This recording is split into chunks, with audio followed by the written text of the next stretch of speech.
Hello! I have something very special for y'all today. I'm going to read the first part of my short story in the brand new Dark Spores anthology out right now in ebook and very shortly in print from Crone Girls Press. Check the link down below for information on how you can get your hands on a copy. This is a Quincy Harker Demon Hunter short story called Appetizers, and it is available in the Dark Spores anthology from Crone Girls Press, edited by Carol Geisander and Rachel Broom. So,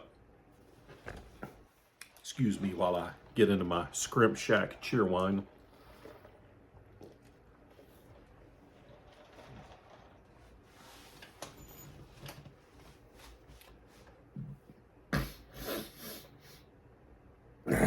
All right. Appetizers. Dinner went well, right up until the waiter tried to kill my uncle during the soup course, which I guess means it didn't go well very long at all. But that's how it goes when you're a demon hunter having dinner with the most famous vampire in history, I guess. My name is Jonathan Quincy Abraham Holmwood Harker, and I'm the son of Jonathan Harker and Mina Murray. You might have heard of my parents from a little book written at the end of the 19th century by Bram Stoker. Basically, my dad did some work for a mysterious European count who turned out to have some odd dietary restrictions, and that led to him and my mom both being nibbled on by vampires. When that happens, apparently your DNA gets jacked up and you end up with super-powered part vampire babies like me. Their DNA wasn't tweaked enough to extend their lifespan, but it sure did some odd things to mine, since I'm alive and kicking a century and change after my birth.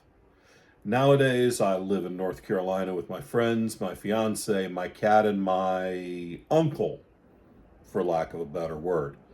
That uncle goes by Lucas Card nowadays, but when my father worked for him, he was better known as Count Vlad Dracula. Yeah, he didn't really die like Stoker wrote in his book. And when it became obvious that I was not like other children, Luke took an interest in my life. He followed me around for a little while and eventually became almost a second father to me. Except instead of giving him ties for Father's Day, I give him bags of O-negative. On this particular night, we were out together for a nice dinner, celebrating the end of a long and brutal case that spanned multiple states, left a ton of corpses littered across the eastern U.S. Luke had heard about a new Romanian restaurant opening up in Charlotte, and I wanted to try it out. Luke agreed to come along, mostly to be judgmental about all the historical things they got wrong, but he did want to try their ciorba d'aspersiore. I do not speak Italian. I looked it up, and then I plugged it in, not thinking I would ever have to read this live. Oops. Their ciorba de persiori, a meatball soup I'd seen in a few places but never tried. Luke doesn't eat much, subsisting primarily on a liquid diet, but he can manage a few meatballs now and then. The place was empty when we arrived, and the little old lady at the hostess stand jerked awake when the bell over the door jingled. We had our pick of tables, so I chose one in the middle of the room so both Luke and I would be able to see the door. I thought briefly about someone coming in from the kitchen, but decided that since most of the people that want to murder me wanted to do it in a big, flashy way, they weren't going to sneak in through the kitchen and knife me in the back. They were more the stand in the street with a bazooka kind of murderers. We settled in and ordered a bottle of nice Shiraz from the waiter, a middle-aged guy with Eastern European features, a little pot belly, and slick back hair in a widow's peak. As he walked away, I leaned over the table and said to Luke, "That guy's stealing your look, isn't he? All he needs is a cloak with red velvet lining to be you." Luke gave me a look loaded to the eyebrows with disdain. "I have never, in my life or death, worn a cloak with a red velvet lining," I told that to Lugosi, and I have told you multiple times. Yeah, but it's still funny, I said. Pushing Luke's buttons was my favorite pastime, and one I excelled at. A few hundred years hanging out with someone will ensure you know where their weak spots are. What can I get for you gentlemen this evening? The waiter asked as he materialized out of thin air near my elbow. He was good, this chunky, innocuous-looking server. He just popped up whenever he was needed, refilling water and taking orders. This place was definitely going up in my estimation. We will both have the ciorba de persiari, Luke said. Feel free to spice it as authentically as possible. I spent many years in Romania and I miss it. Anything else? The waiter asked. Not right now, I said. We wanted to try the place specifically for the ciorba.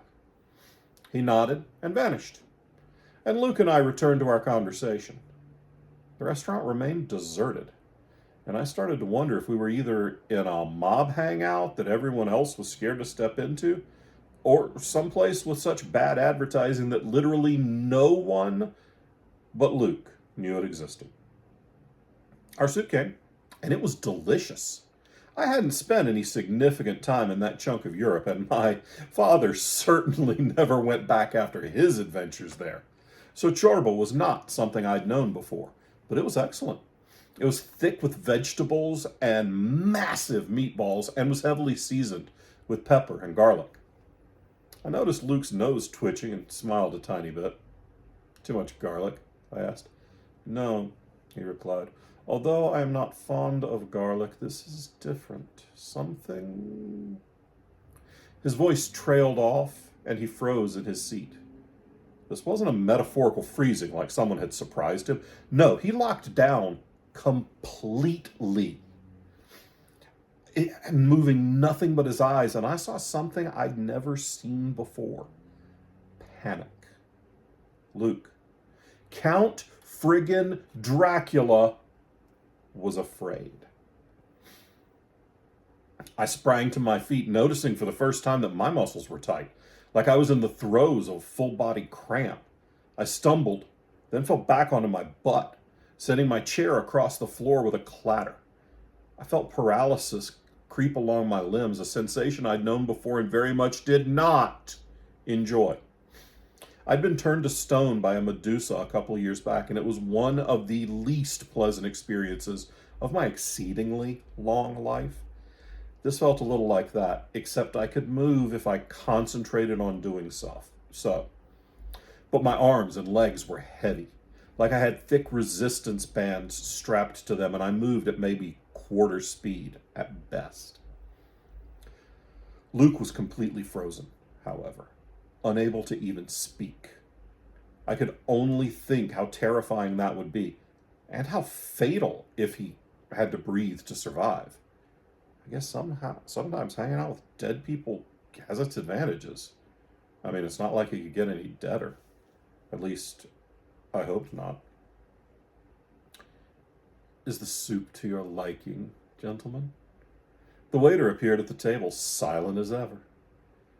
His mild expression had been replaced by a nasty, leering grin, and the little old lady hostess stood beside him with a huge wooden stake and a wicked smile of her own. Fuck, I thought. We'd been set up. This whole restaurant, their shitty marketing, the abandoned dining room, the authentic Romanian soup, it was all a lure to get us here so they could drug and murder us. Or maybe just me. Or maybe just Luke.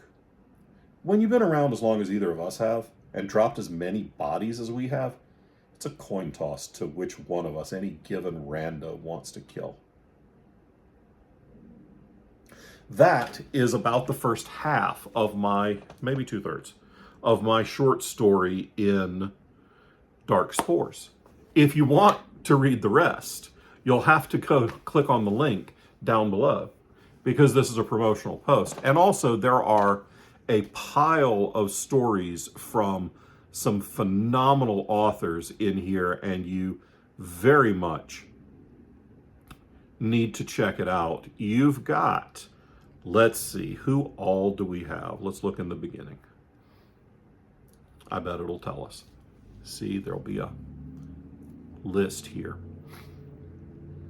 We've got me, we've got Nicholas Kaufman, we've got Teal James Glenn, we've got Elle Marie Wood, we've got Tonya Ransom, Rebecca Rowland, Victoria Nations, Maxwell Ian Gold, Rachel Brune, Nicole Kurtz, Samantha Bryant, Sumiko Salson, Rob Grimoire, R.E. Carr, Rachel Carr,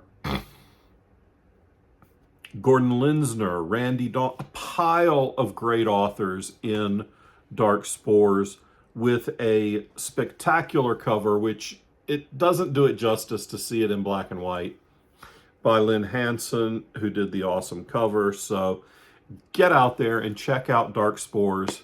You won't regret it. You might even find the stories infectious.